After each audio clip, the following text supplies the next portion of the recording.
국제인권단체인 앰네스티 인터내셔널이 오는 11월 치러질 미국 대통령 선거에 출마하는 후보들에게 북한 인권 상황에 대해 더 목소리를 낼 것을 촉구했습니다. 이 북한 인권 문제는 북핵 문제와 뗄 수 없는 관계라며 함께 해결해야 한다고 지적했습니다. 김영교 기자가 보도합니다.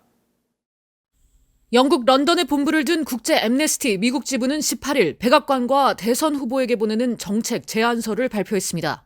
국제 앰네스티는 오는 11월 실시되는 미국 대선을 앞두고 발표한 이 제안서에서 신종 코로나 바이러스의 세계적 대유행이 미국과 전 세계의 불평등과 억압을 명백히 노출시키고 악화시켰다고 지적하고 현재와 미래의 미국 지도자들이 인권을 지키고 진전시키기 위한 정책 제안을 받아들여야 한다고 촉구했습니다.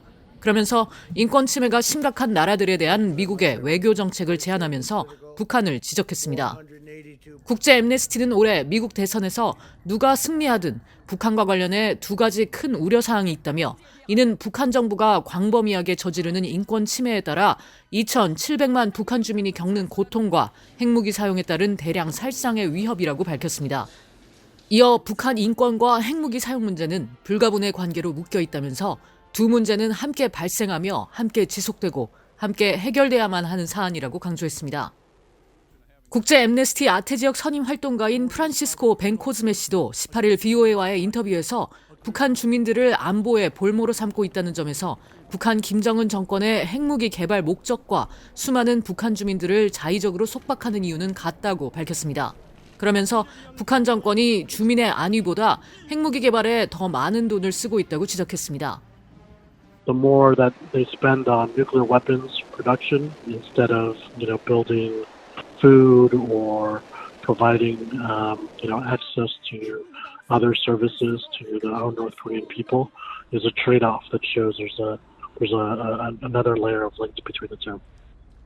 국제 앰네스티는 권력 유지를 위해 주민 복지와 삶을 희생시키는 정부는 대규모 전쟁 참사를 일으킬 수도 있다고 우려했습니다.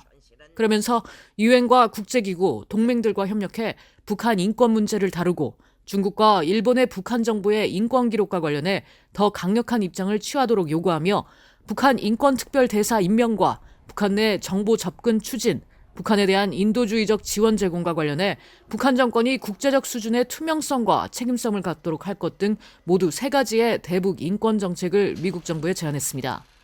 국제 앰네스티는 북한 주민들이 내부적으로 내는 반대의 목소리는 들릴 가능성이 작다며 이 때문에 미국과 국제사회는 북한의 억압적인 정권에 의해 벌어지는 인권 침해 상황에 대해 목소리를 낼 특별한 책임이 있다고 밝혔습니다.